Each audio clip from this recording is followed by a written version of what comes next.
This is Q13 News at 9. Well, protesters continuing to call for reform as they hunker down for another night at CHOP. Good evening and thanks for joining us. I'm David Rose. I'm Aliana Gomez. The Capitol Hill protest zone became the central rallying point for labor unions today. Collectively, the unions are part of MLK Labor, a network of 150 unions that represents 100,000 workers in the greater Seattle area. Recently passed a resolution that says racism exists in the Seattle Police Department and must be addressed immediately. Q13's Jennifer Lee explains their demands and the impact it's having on neighbors. It is time. Time's up, people.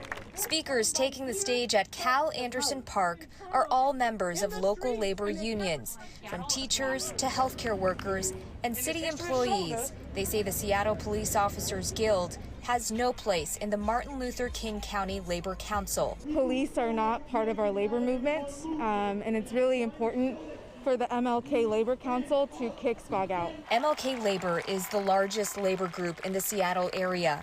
A couple weeks ago, it said it would expel the Police Officers Guild unless the union admits racism is a problem in policing and agrees to address the issue head-on during contract negotiations. CHOP is seeing a lot of new folks step up and take action around the things that they care about, but there's also folks in community who've been organizing around these issues for over 10 years. While the movement in Capitol Hill's occupied protest zone keeps taking shape, locals like Hope feel like hostages in their own neighborhood. We've been shell-shocked by the police, and now this, and these people are evil at night. They're horrible. These people moved in and they act like they're really nice during the day. They have rave parties at night with DJs and light shows. Hope says she's called 911 for police or firefighter assistance. Police have told her they will not enter CHOP, and firefighters will not enter her neighborhood without police presence. I'd go almost to a homeless shelter right now, just to be away from the violence. In Seattle, Jennifer Lee, Q13 News. So far, the Seattle Police Guild has not made any public statements about its place with MLK Labor.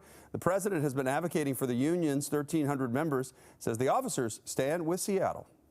Well, there's been a shift in attitude in Seattle's halls of justice. For weeks, massive protests rallying against racism and police brutality may have inspired Seattle's city prosecutor to reconsider what justice looks like. In a new shift, Seattle City Attorney Pete Holmes says use discretion afforded by his office to free subjects facing prosecution if they enter a diversion program called Choose 180. Enrollees seek restorative justice. Now, those who run the program say 90% of those who complete the training end up never reoffending. Any peaceful protesters who also complete the program are told the misdemeanor cases will be dropped.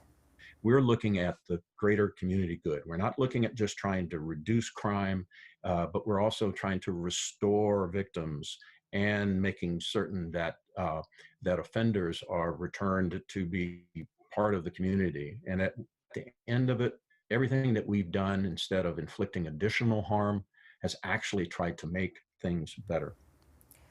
Seattle police shared a statement that says in recent weeks, peaceful demonstrators, by tens of thousands were disrupted by criminals intent on causing harm. The cases involving the arrests of those were sent to the proper authorities for charging decisions. SPD trusts authorities will act commensurate with their professional discretion. Well, big changes in the investigation of a black man killed